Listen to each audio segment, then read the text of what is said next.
이 시간 환난에서 소망으로 라는 제목으로 하나님 말씀 증거하도록 하겠습니다. 동굴과 터널의 차이가 무엇일까요? 동굴은 끝이 막혀 있고 터널은 끝이 뚫려 있습니다. 세계에서 가장 긴 동굴이 미국 켄터키주 중부에 위치한 매머드 동굴입니다. 탐사된 길이만 약 591km입니다. 그러니까 동굴 길이가 서울에서 부산까지의 길이보다 더 깁니다. 그럼 터널은 어떤가? 세계에서 가장 긴 터널은 고트하르트 베이스 터널로 길이가 약 57km입니다.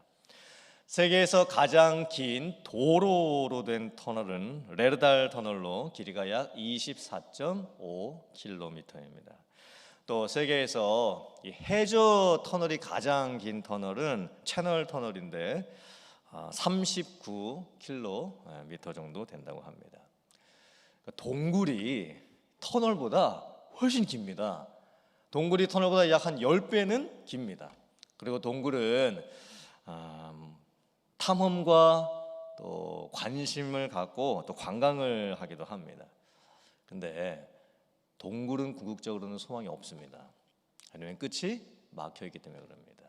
591km를 탐험하러 갔는데 만약에 그 끝이 막혀 있다고 생각을 해보세요. 그럼 다시 돌아오는 법밖에 없습니다. 그게 얼마나 더 힘들겠습니까? 근데 터널은 끝이 뚫려 있습니다. 반드시 이곳에서 시작을 하면 반드시 저곳에서 끝이 나고 나갈 수가 있습니다. 우리가 지금 모두 힘들고 어려운 시기들을 보내고 있습니다. 코로나로 인해서 지금 지구상에 살고 있는 모든 사람들이 고난을 당하고 있습니다. 과연 그렇다고 한다면 하나님을 믿는 사람들은, 구원받은 저희들은 이 힘든 고난의 시기를 어떻게 다른 사람들과 다른 모습으로 이겨낼 수가 있을까요? 오늘 말씀을 보면 환난은 인내를, 또 인내는 연단은, 또 연단은 소망을 이루게 된다 말씀을 하고 있습니다. 구원받은 사람은 삶을 바라보는 관점이 달라지기 시작합니다. 고난마저도 끝이 있는 소망으로 받아들일 수 있게 됩니다. 아무리 힘든 일이 있고 어려운 일이 생겨도 끝은 반드시 소망입니다. 우리가 고난을 당할 때 환난을 당하고 또 어려움을 겪습니다. 근데 그 환난을 겪을수록 우리는 인내할 힘을 얻게 됩니다. 참고 견딜 수 있습니다. 인내하면서 또한 연단을 받습니다. 연단의 목적은 망하게 하는 것이 아닙니다. 연단의 목적은 더 강하게 하고 단단하게 하는 겁니다. 쇠를 연달할 때도 쇠를 빨갛게 달군 후에 계속 내리치면서 연단을 하게 됩니다. 그러면서 더 쇠는 강해져 가는 거예요. 그리고 연단을 받으면 받을수록 소망이 생기게 됩니다. 소망이 뭘까요? 여기 있는데 저기를 바라보는 것이 소망입니다. 그래서 소망이 있는 사람은 현재의 상황이 어떻다 하더라도 거기에 머물러 있지 않습니다. 소망이 있는 사람은 저곳을 바라봅니다.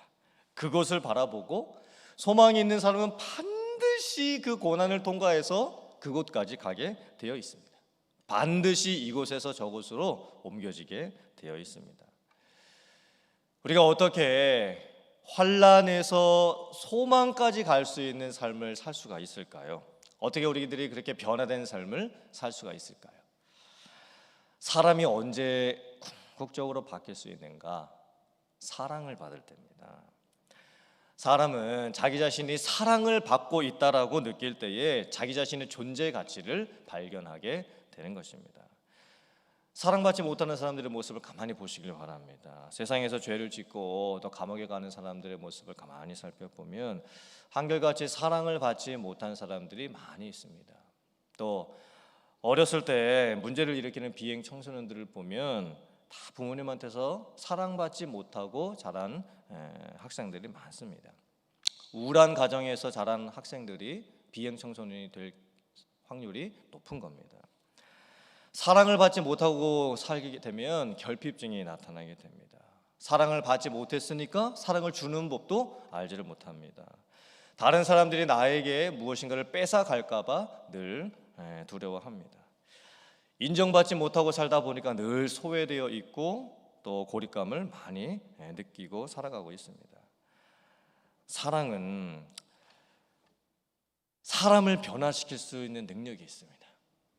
사랑을 받았을 때 우리는 비로소 바뀌게 됩니다. 우리가 사랑을 언제 확인할 수 있는가? 관계 회복입니다. 관계가 회복될 때 우리는 사랑받고 있다고 느낄 수 있습니다. 관계 회복은 곧 화평입니다. 지금 우리들이 살고 있는 이 세상의 모습을 보면 화평이 깨져 있습니다. 코로나는 사람들의 건강에 관련된 균형을 깨뜨렸습니다.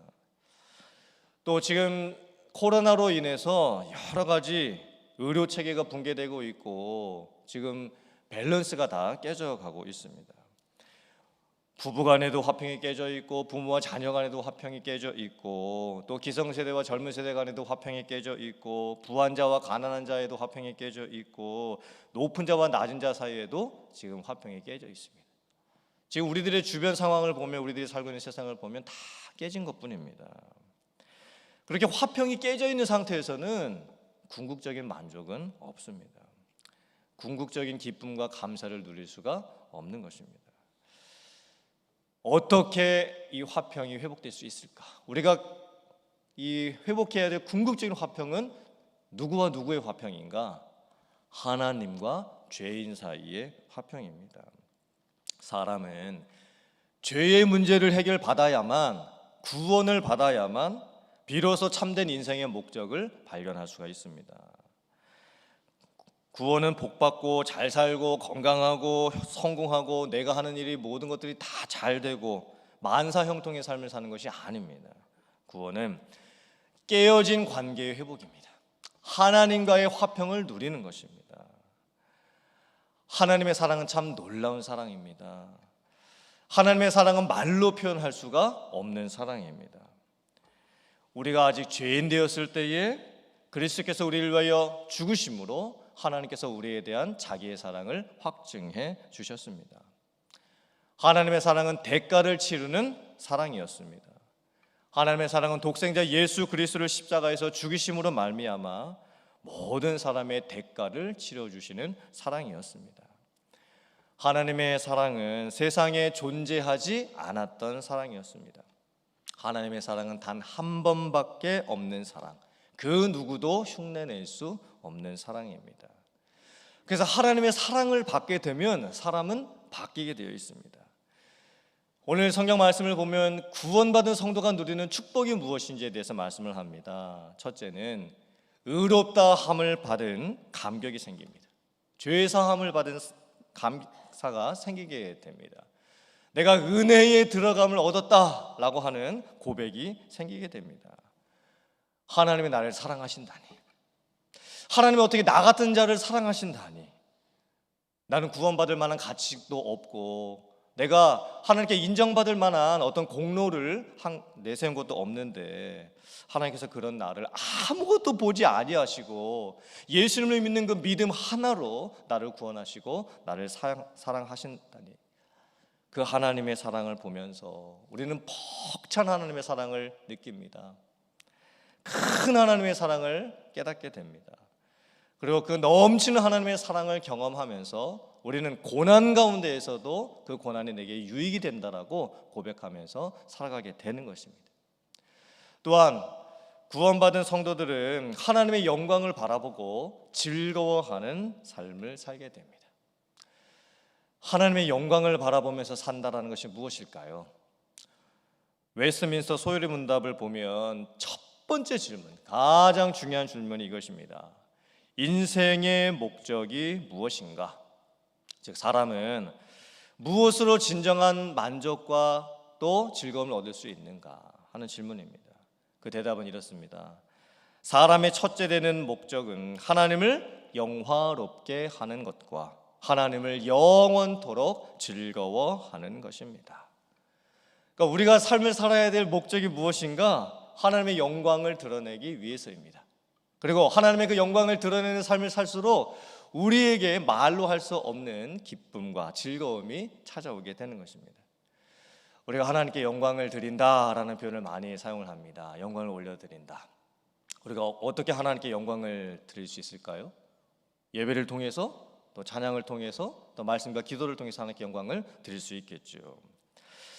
하지만 하나님은 영광 그 자체이십니다. 우리가 하나님께 영광을 드린다라고 해서 하나님에게 영광이 생기는 것이 아닙니다. 하나님은 지금도 영광 가운데 계시고, 또 하나님은 완전한 영광을 가지고 계십니다. 그래서 저희가 영광을 생각해 볼 때 Glory to God, 하나님께 드리는 영광도 있지만 Glory from God, 하나님께로부터 나오는 영광이 또 있다는 것을 저희들이 알 수 있어야 됩니다. 하나님으로부터 나오는 영광이 무엇을 의미하는 것일까요? 시편 19편 1절 말씀을 보면 하늘이 하나님의 영광을 선포하고 궁창이 그의 손으로 하신 일들을 나타내는도다 말씀을 합니다. 즉 이 세상의 모습이, 이 자연 만물의 모습이 하나님의 영광을 반사하는 거울과 같다 말씀을 합니다. 하나님께서 천지를 창조하시고 하늘과 땅과 또 이 세상의 모든 것들을 만드셨는데, 우리들이 그 자연 만물을 보면서 감탄을 하게 됩니다. 와, 참 멋있다. 이게 저희들이 감탄을 하게 됩니다. 왜 저희들이 자연을 볼 때에 그 자연이 멋있다라고 저희들이 생각이 들까요? 그것은 그 자연 만물 하나하나가, 하늘도 땅도 꽃 하나도 하나님의 영광을 그 자연 만물들이 다 반사를 하고 있기 때문에 그렇습니다.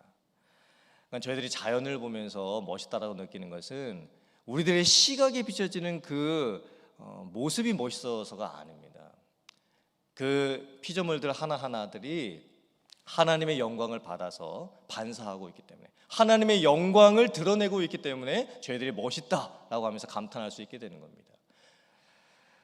만약에 저희들이 하나님의 영광을 반사시키면서 살 수만 있다라고 한다면 그 삶이 얼마나 귀한 삶이 될 수가 있을까요? 만약에 다른 사람들이 여러분들의 모습을 보면서 하나님의 영광을 느끼게 되는, 하나님의 영광을 보게 되는 그런 삶을 살 수 있다고 한다면 우리의 삶이 얼마나 좋겠습니까? 하나님의 영광이 나를 통해서 비춰주고 있고, 내가 하는 모든 일들을 통해서 하나님의 영광이 드러나고 있고, 심지어는 내가 버는 돈을 통해서도, 내가 하는 교회 사역을 통해서도, 내가 자녀 키우는 일을 통해서도, 내가 화단에 물을 주는 그런 작은 모든 일들을 통해서도 하나님의 영광이 나를 통해서 드러나고 있다라고 한다면 그 삶 속에 얼마나 큰 기쁨과 감사가 또 있을 수 있겠습니까? 그러니까 이 세상에서 누릴 수 있는 기쁨과 감사는 유한한 것입니다. 이 세상의 것들은 가지고 있을 때 만족감이 생기지만 또 내가 가지고 있는 것이 없어지면 금방 불평과 원망이 생겨지게 됩니다.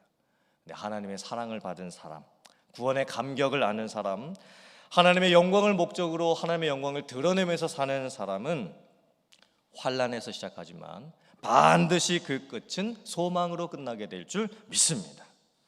우리의 인생의 끝은 열려 있습니다. 비록 지금 저희들이 고난의 상황 가운데 있다 하더라도 끝은 반드시 열려져 있는 줄 믿습니다. 모든 것을 다 가졌지만 하나님이 없는 사람은 아무것도 가지지 못한 사람입니다.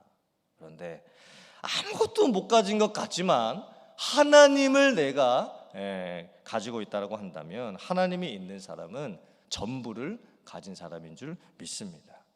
그러므로 저희들이 이 세상에서 정말 구원받은 성도로서 다르게 살아갈 수 있기를 바랍니다. 하나님의 은혜를 아는 자, 구원의 감격을 아는 자, 하나님의 사랑을 받은 자, 그리고 하나님의 영광을 드러낼 수 있는 그런 삶을 살 수 있기를 주님의 이름으로 축원드립니다.